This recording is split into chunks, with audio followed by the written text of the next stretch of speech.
లక్ష్మీకాంత్‌ల election commission of India గురించి చదవండి. చాలా ఇంపార్టెంట్ ఇది. ఆర్టికల్ 324. సో ఆర్టికల్ 324 అనేది ఇంపార్టెంట్ వస్తుంది. ఆర్టికల్ 324 కింద కాన్స్టిట్యూషన్ కింద the election commission has the power to superintendence direction and control of elections of parliament and state legislatures and office of president and vice president of India అని చెప్పి ఉంది కదా. So very important point అది. మేము as it is బట్టి కొట్టినాము. బట్టి కొడితే కొట్టండి, లేదంటే అర్థం చేసుకోవాలని చదువుకోండి. So article 324 the constitution provides the power of superintendence direction and control of elections of parliament state legislatures and the offices of president and vice president of India. So election commissioner ఏం పనులు చేస్తాడు అని చెప్పేసి చెప్పడం ఏ article కింద చూడొచ్చు మీరు. Article 324 కింద చూస్తారు. నెక్స్ట్ వచ్చేసి ఈ ఎలక్షన్ కమిషనర్ని ఎవరు అపాయింట్ చేస్తారు అని చెప్పేసి చూస్తారనమాట. ఇదంతా ఆర్టికల్ 324లోనే ఉంటుంది. ఎవరు అపాయింట్ చేస్తారని చెప్పుకున్నాం ఇందాక. ప్రెసిడెంట్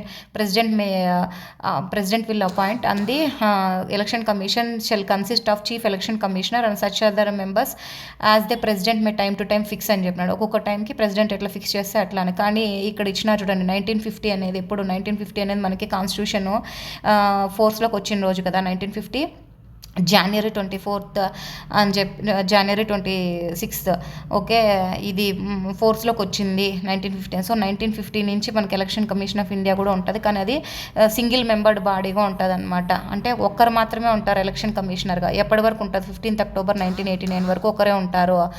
కానీ ఆ ఒక్కరు వెళ్ళిపోయింది ఇప్పుడు 1989. 15 తర్వాత వచ్చే 16 కాబట్టి ఇది ఇంపార్టెంట్. 16th October 1989 నుంచి ఇంక ఇద్దరు కమిషనర్స్ యాడ్ చేస్తారనమాట. So appointed two more election commissioners to cope with increased work. ఎక్కువ పెరిగిపోతుంది కాబట్టి ఒక్కరే ఉండలేరు కదా ఎలక్షన్ కమిషన్. సో అడగచ్చు ఎప్పటి నుంచి మల్టీ మెంబర్ బాడీ అయిపోయింది అని క్వశ్చన్ ఇంతకుముందు అడిగినాడు కూడా. ఎప్పటి నుంచి 1989 కోడ్ గుర్తుపెట్టుకోండి. అన్నీ 1999 399 రావు, ఒకటి 8 వస్తుంది మధ్యలో. 1989 October 16th. Okay, October 2nd Gandhi Jayanti లాగా సంథింగ్ అట్లా. October 15th, October 16th గుర్తుపెట్టుకోండి.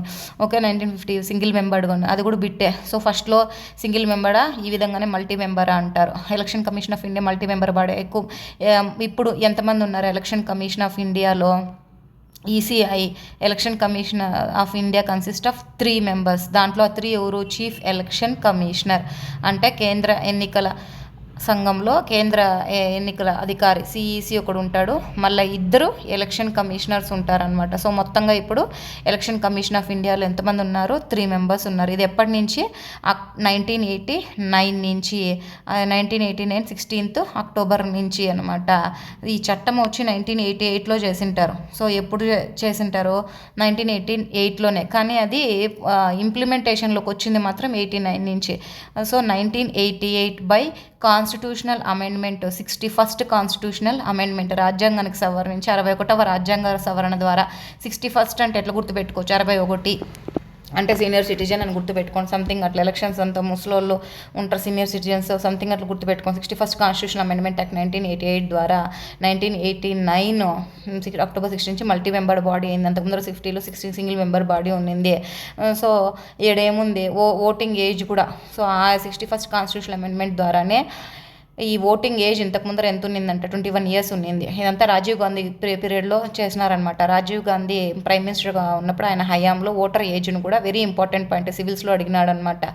సో ప్రజెంట్ 18 years పైన పడిన వాళ్ళు ఎవరైనా ఓటు వేయచ్చు ఉన్నారు కదా, అది ఏ అమెండ్మెంట్ అని అడిగినాడు. 61st కాన్స్టిట్యూషనల్ అమెండ్మెంట్ యాక్ట్ 1988 ద్వారా ఈ ఓటింగ్ ఏజ్ అనేది 21 years నుంచి 18కి రెడ్యూస్ అయింది. Thereafter election commission function as a multi membered body. So ఈ విధంగా ఇప్పటికి ఎంతమంది ఉంటారు అంటే 3 ఎలక్షన్ కమిషనర్స్ ఉంటారు. Away the 2 posts of election commission were abolished in January 19 చూసినారా.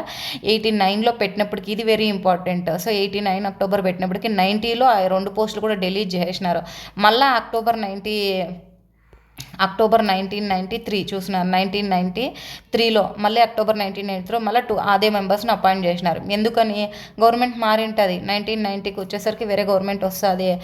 మళ్ళీ 1993 ఎందుకు చేసినారంటే మళ్ళీ పివి నరసింహారావు గవర్నమెంట్ వస్తుంది కదా 1991 తర్వాత. మళ్ళీ ఆ విధంగా రాజీవ్ గాంధీ హయాంలో ఏ విధంగా అయితే చేసినారో అదే విధంగా మళ్ళీ అమెండ్మెంట్ తీసుకొచ్చి 1993లో మల్టీ మెంబర్డ్ బాడీనే చేస్తారనమాట. మళ్ళీ 2 members election commissioners, 2 election commissioners and 1 chief election commissioner will be there in the election commission of India.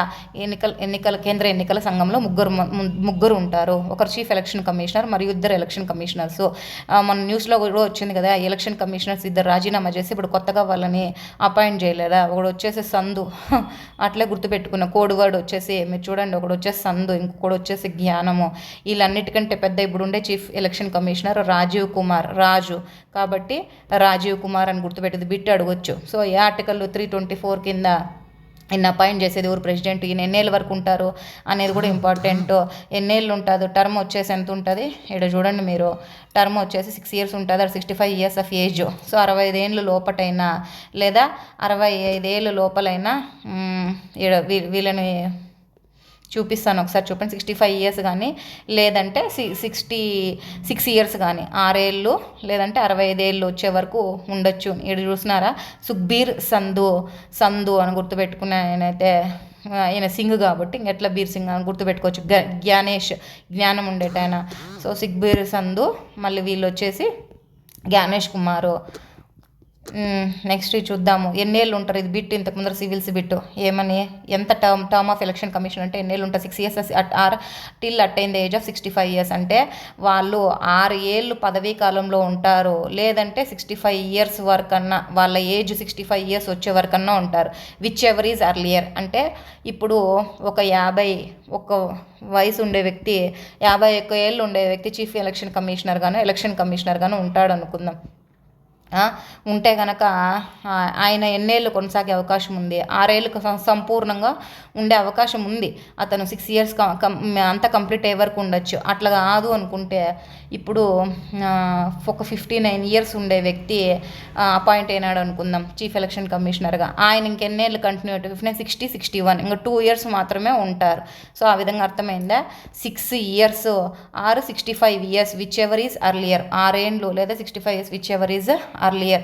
మళ్ళీ అంతకు ముందరే ఏమైనా రిజైన్ చేయాలి అనుకుంటే రిజిగ్నేషన్ ఇచ్చేస్తాడు. రిజిగ్నేషన్ ఎవరికి ఇవ్వాలా, ప్రెసిడెంట్ ఆఫ్ ఇండియాకి, వెరీ ఇంపార్టెంట్ ఇది కూడా. సో ఈ will submit his resignation to options ఎట్లా ఇస్తారంటే సుప్రీంకోర్టు చీఫ్ జస్టిసా, లేకుంటే ప్రధానమంత్రి, లేకుంటే ప్రెసిడెంట్ అని అడుగుతారు. సో చీఫ్ ఎలక్షన్ కమిషనర్ ఎవరికి రిజిగ్నేషన్ సబ్మిట్ చేయాలి, ప్రెసిడెంట్కే. ఎలక్షన్ కమిషనర్స్ కూడా ఎవరికి ఇవ్వాలి, ప్రెసిడెంట్కే. ఎందుకంటే ప్రెసిడెంట్ చేత అపాయింట్ అవ్వబడతారు కాబట్టి వాళ్ళు ప్రెసిడెంట్కే రిజిగ్నేషన్ ఇవ్వాలి. అట్లా కాదు, వీళ్ళు ఏదైనా తప్పు చేసినారు అప్పుడు వీళ్ళని ఎవరు రిమూవ్ చేస్తారు, ప్రెసిడెంట్ రిమూవ్ చేస్తాడు. కానీ అతనే రిమూవ్ చేసే హక్కు లేదనమాట అతనికి. ఈ can be removed by office. ఇక్కడ ఇది చూడండి, ఈ మొత్తం పాయింట్ దాని గురించి చెప్తాది. ఈ can be removed from the office in the manner of supreme court judge. ఇది కూడా bit civils bit. So supreme court judge ఏ విధంగా అయితే రిమూవ్ చేయబడతాడో ఆ విధంగానే ఇతను కూడా రిమూవ్ చేయాలి. అట్లంటే ఏంది, స్పెషల్ మెజారిటీ తోటి 2 houses of parliament, Lok Sabha Rajya Sabha ఉన్నాయి కదా, Lok Sabha Rajya Sabha 2 houses of parliament special మెజారిటీతో పాస్ చేస్తే అప్పుడు పాస్ చేసిన మరుసు క్షణము ప్రెసిడెంట్ ఆఫ్ ఇండియా అనేది రిమూవ్ చేస్తాడనమాట ఎలక్షన్ కమిషనర్ని కానీ లేదంటే చీఫ్ ఎలక్షన్ కమిషనర్ కానీ. ఇప్పుడు అర్థమైందా బిట్ ఏ విధంగా ఇస్తాడు. So he can be removed in the manner of